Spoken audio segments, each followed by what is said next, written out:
Do it again. It's not enough. Yeah. Not nearly enough. Knuckle up. Let's do it again. Let's go, Kirk. Yeah! Super Wild Card Sunday edition of NFL Game Day Morning is on the air. What does it take to make a masterpiece? You've got to have this passion inside you. If you haven't got the passion, then you ain't got it. It takes talent. Dedicate the next 60 minutes to putting on a show. Inspiration. You have to have your mind made up. You have to have that in your heart. Hard work. You have to be focused, hyper focused. This close, man. We're this close to perfection. Where others see a challenge or a blank canvas, you see greatness in the making. Everybody wants to be the king. Crown him. That's just the kind of mindset you have to have. And that's what you go out and accomplish. Let the process begin. Great stiff arm. Have some of that. This is the wild card round. Here we go. Let's do it, man.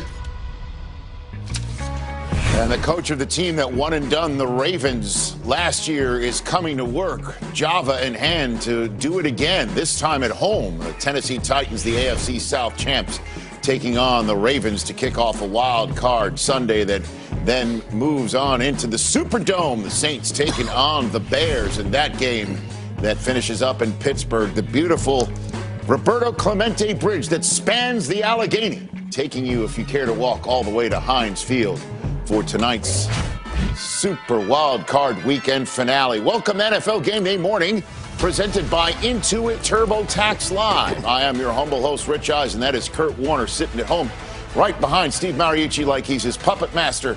And then all the way at the very end of the set is my Hall of Fame friend, Michael Irvin, right here on a Super Wild Card Weekend Sunday. It's funny, you guys, I guess not funny. I was sitting at home last night, part of me just saying, what took us so long to get to 6 playoff games in one weekend? and then kicking myself for the other part of me that thought for even a split second that this might not be such a good idea. That was unbelievable. It's a great idea. The more football we have, the better, right? Exactly. And great games. And so everybody wondering all season long if the NFC East winner had a shot in the playoff game that they would eventually host. Well, here comes Tom Brady as the opponent. And there's Alex Smith, who couldn't even go. So it's Heineke time, everybody. Taylor Heineke, and his night did not start very well when this midfield pass was picked off by Sean Murphy Bunting after being tipped at the line of scrimmage. And then the Buccaneers, who had initially settled for a field goal to start the game, there's Antonio Brown wide open. His first touchdown to the playoffs in 3 years. Boy, has he been something else in the last month. Nobody can cover this guy. And then the Buccaneers up 9-7 in the second quarter. It was time for Brady with a beautiful touch pass to Chris Godwin for his first career playoff touchdown. And it is now, they were chasing points like crazy after a missed extra point. Two-pointer was not converted. It was 15-7, 18-10 in the third quarter. And Taylor Heineke, look at him go, buying some time. Man. And he tells the pylon, I'm going to hit you with the Heineke. Touchdown. Oh, baby. Old Dominion is in the hit. Oh, man. Look at that. Memorable moment. Score, touchdown. 2-point conversion does not work. Chase Young says, say his name. It is Heineke. Fourth quarter we go. It's a 5-point game. Taylor Heineke will not be denied. Except right there. But guess what? He begins to get back up again after being thrown down on the turf.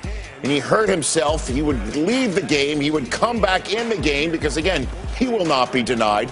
Tom Brady with 10 minutes to go, flipping this one towards the end zone. It is caught short of the end zone by Mike Evans. About Mike Evans, boy, he played. Buck 19 last night. Leonard Fournette just bashes into the end zone. 28-16, that's all she wrote, right? That's all she wrote, right? There is no not over Taylor Heineke. Here he comes back out. Heineke leads him down the field. 3rd and 10. What a gorgeous pass. That was a beautiful pass. And a tiptoe by Steven Sims Jr. to get his feet down. No, Tom. It was, in fact, a touchdown. 1 foot toe tap right there. That thing shakes now. That ball did come. Heineke loving. Brady's like, yeah.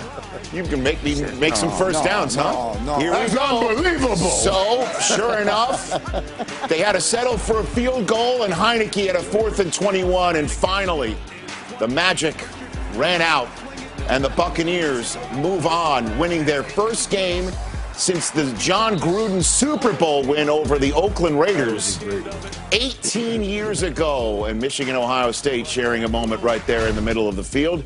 And the Tampa Bay Buccaneers now will spend the day rooting for the Chicago Bears, because if the Bears shock the Saints, then the Bucs in this new crazy super wild card weekend 7-team system, they would host a division playoff game as a 5 seed against the Los Angeles Rams, whose win over the Seahawks we'll talk about in a second. But, Kurt, I'll give you the floor first on your thoughts on last night's triple-header capper.